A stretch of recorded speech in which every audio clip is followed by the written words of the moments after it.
There's one story from the life of Julius Caesar that I think illustrates what it was about him that allowed him to take over the world. I think it's the most important skill that anyone can master. And the story is this. So it's 75 BC. Julius Caesar is 25 years old, and he's taking a ship from Italy to Greece, where he's going to be studying rhetoric under a famous philosopher. And he gets captured by pirates who take him as a prisoner and hold him for ransom. And the price that they ask is 20 talents, which, depending on how you calculate the inflation and everything, is a few $1 million. It's a lot of money, somewhere between $1 million and $7 million. And so how do you think Caesar's going to react to this? How would you react? How would anyone react, right? You're going to start writing home saying, hey, Mom, Uncle Marius, buddies, anyone, start putting together the money, get me out of here. And that's actually not what he does at all.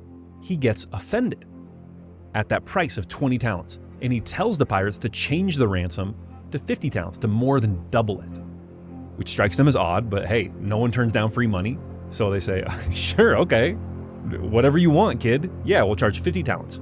So Caesar sends off some servants to carry word that they need 50 talents to pay this ransom and release him. In the meantime, this is how Plutarch describes what he does, how he comports himself. It says, quote, he held them in such disdain, that is the pirates, that whenever he lay down to sleep, he would send and order them to stop talking. For 38 days, he treated the men not as his watchers, but his royal bodyguards. He shared in his sports and exercises with them with great unconcern. He also wrote poems and sundry speeches, which he read aloud to them.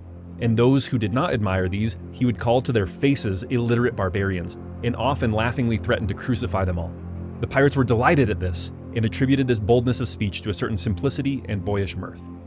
Okay, so Caesar's friends and servants are quickly able to raise the 50 talents. They did not have to go all the way back to Rome. They just got it from local communities, raised it on loan. He was expected to pay it back when he got that opportunity. One caveat that I have not mentioned yet is that this is really not a good situation for Caesar. He comes from a good family and an unassailable pedigree, but they're totally broke at this point.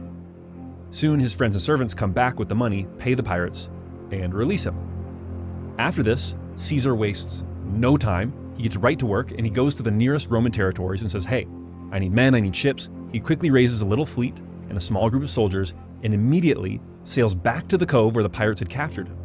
He does this so quickly that the pirates are actually still there. And he takes all their booty, all their money, including the ransom money that he had just given them. He paid back the debts that were owed from his ransom and imprisoned all the pirates in the city of Pergamon, which is now in modern-day Turkey. And he had told them that he was going to crucify them when he was in their company. He's joking around with them saying, hey, you guys should charge 50 talents. And by the way, when I get the money, when I get out of here, I'm going to come back and I'm going to crucify you all. And as you probably know, crucifixion was an agonizing form of torture. And during this time in their captivity, he kind of became friends with all these pirates. So he is going to crucify them, but he also decides to grant a little mercy by not letting them go, but by slitting their throats before he crucifies them. That saves them from the brutal torture, but still displays them on the crosses as a warning to others. In some ways, it's this odd combination of it's kind of touching, but also completely ruthless at the same time. Okay, so what does this have to do with Caesar's greatest trait? So here's the thing. Caesar had a vision.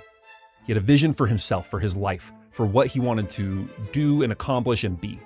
And that vision was to be the greatest man in Rome, and therefore in the world. And he never lost sight of that vision. So think of it this way. Let's say you have a vision to weigh 200 pounds of pure muscle, completely jacked, shredded, perfect six packs, boulders for shoulders. When you wake up at 5:30 in the morning and it's time to go to the gym, do you remember that vision or do you hit snooze on the alarm?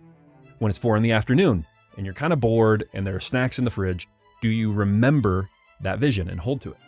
Or do you forget because of how hungry you are? And that's the thing. It's really easy to forget your vision. Steve Jobs said that the role of a founder is to reiterate the vision. He said, there needs to be someone who is the keeper and reiterator of the vision because there's just a ton of work to do. A lot of times when you have to walk 1,000 miles and you take the first step, it looks like a long way. It really helps if there's someone there saying, well, we're one step closer. You know, the goal definitely exists. It's not just a mirage out there. So in 1,001 little and sometimes larger ways, the vision needs to be reiterated. And look, getting captured by pirates is a great excuse to forget your vision and just hang on and try to survive. Anyone could understand that. It's terrifying, it's inconvenient, it's an exceptional circumstance. And that's why Caesar is Caesar, and No one else is, because Caesar never forgot his vision to be the greatest man in Rome, no matter the circumstances. And I think this generalizes. Your ability to achieve success in life is just an extension of your ability to hold on to that vision and remember it and act according to it no matter the circumstances. Okay, thank you for listening to How to Take Over the World. If you enjoyed it, like and subscribe, and I will see you for the next one.